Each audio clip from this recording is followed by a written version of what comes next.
Assalamualaikum warahmatullahi wabarakatuh. Perkenalkan, nama saya Rizky Wazudi dari jurusan Akidah dan Filsafat Islam. Di sini saya akan menjelaskan beberapa poin penting dari buku Filsafat Ilmu karya Ahmad Tafsir. Di buku ini menjelaskan tentang ontologi, epistemologi, dan aksiologi pengetahuan. Tujuan Ahmad Tafsir menulis buku ini adalah untuk memberikan kita pemahaman tentang uh, tiga materi, tiga pembahasan. Yang pertama ada sains, yang kedua ada filsafat, dan yang ketiga ada pengetahuan mistik. Namun di sini saya akan menjelaskan pengetahuan tentang filsafatnya saja, yang mana di sini saya akan menjelaskan tentang tiga hal, yaitu ontologi, epistemologi, dan aksiologi filsafat. Oke, langsung saja. Yang pertama ada ontologi, tentang hakikat ilmu. Ontologi membahas tentang hakikat sesuatu yang sedang dikaji atau apa yang ada. Dalam filsafat ilmu, ontologi fokus pada pertanyaan-pertanyaan seperti yang pertama, apa itu ilmu? Yang kedua, apa yang menjadi objek ilmu? Yang ketiga, bagaimana hubungan antara manusia sebagai subjek dengan apa yang dipelajari sebagai objek. Nah, di dalam buku ini Profesor Ahmad Tafsir menjelaskan bahwa ontologi adalah landasan utama dalam memahami ilmu. Karena sebelum kita belajar atau meneliti sesuatu, kita harus tahu dulu apa yang sedang kita pelajari. Nah, ontologi juga di sini terbagi menjadi dua jenis. Yang pertama ada ontologi realisme, ya, dan yang kedua ada ontologi nominalisme. Di sini yang pertama, ontologi realisme itu lebih ke menganggap bahwa apa yang ada di dunia itu benar-benar nyata, terlepas dari apakah manusia menyadarinya atau tidak. Ya, intinya ontologi realisme ini hakikat kebenaran, hakikat kenyataan. Contohnya kayak alam semesta ada meskipun kita belum menyadari sepenuhnya, belum mengetahui sepenuhnya tentang alam semesta ini. Dan yang kedua ada ontologi nominalisme, yaitu ontologi bahwa sesuatu itu ada karena manusia memberikan nama atau konsep untuknya. Kayak di ini, kita tahu ini buku karena kita memberi konsep ini buku. Nah, seperti itulah contoh ontologi nominalisme. Ada juga contoh ontologi dalam ilmu pengetahuan, dalam fisika contohnya. Ontologi menanyakan kayak apa itu alam semesta, apakah hanya materi atau ada energi dan konsep lain.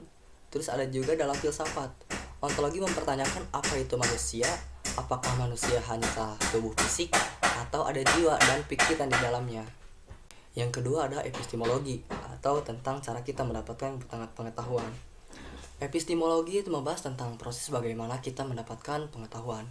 Dalam filsafat ilmu, epistemologi mencoba menjawab pertanyaan-pertanyaan berikut seperti bagaimana cara kita mengetahui sesuatu, yang kedua apa saja sumber pengetahuan, dan yang ketiga bagaimana kita bisa memastikan kebenaran dari pengetahuan itu.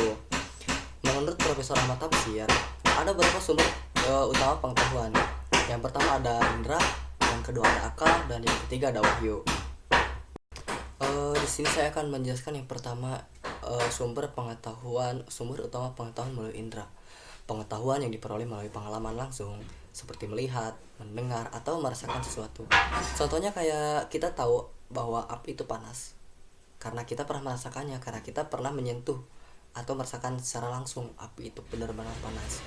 Yang kedua ada akal, pengetahuan yang diperoleh melalui pemikiran logis.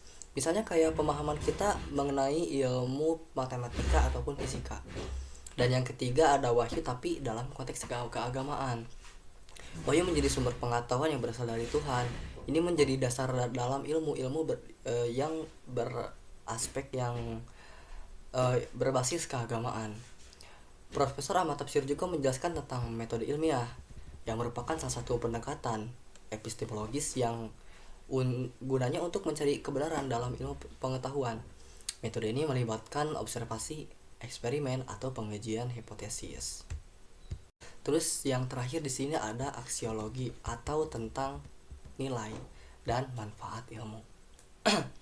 Di sini aksiologi membahas tentang nilai dan manfaat dari ilmu. Pertanyaan utamanya adalah yang pertama ada untuk apa ilmu digunakan. Yang kedua, apakah ilmu itu membawa manfaat atau justru kebalikannya, atau justru hanya membawa kerugian saja. Yang ketiga, apakah ilmu itu memiliki nilai moral atau etika?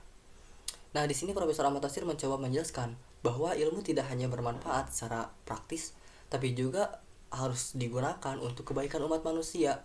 Aksiologi juga berkaitan erat dengan etika, yaitu memastikan bahwa ilmu digunakan secara bertanggung jawab. Contoh aksiologi dalam ilmu kedokteran. Aksiologinya dalam menyembuhkan penyakit kan, dan memperbaiki kualitas hidup. Namun aksiologi juga mengingatkan kita untuk tidak menyalahgunakan ilmu ini seperti dalam kasus percobaan ilegal pada manusia.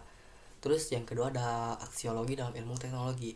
Teknologi diciptakan untuk mempermudah hidup manusia, tapi juga bisa merusak jika digunakan untuk hal-hal yang seperti perang contohnya, ataupun pencemaran lingkungan. Dalam bukunya Profesor Ahmad Tafsir, di sini menegaskan bahwa ilmu harus dipadukan dengan nilai-nilai kemanusiaan. Dia juga memberikan contoh bagaimana perkembangan ilmu bisa membawa dampak positif maupun negatif, tergantung pada niat dan cara penggunaannya. Terus hubungan ketiganya dalam ilmu. Ketiga konsep ini sebenarnya saling berkaitan.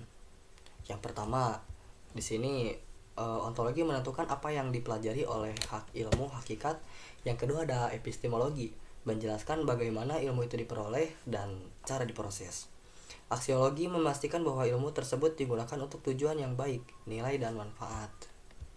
Lalu kesimpulan yang bisa saya ambil daripada buku ini, dari buku Filsafat Ilmu Profesor Ahmad Tafsir. Profesor Ahmad Tafsir menekankan bahwa filsafat ilmu bukan hanya soal mencari pengetahuan, tetapi juga memahami dasar, proses, dan tujuan dari pengetahuan itu. Ontologi, epistemologi, dan aksiologi juga itu kerangka penting yang membantu kita berpikir lebih kritis dan bijak dalam menggunakan ilmu untuk kebaikan beragama.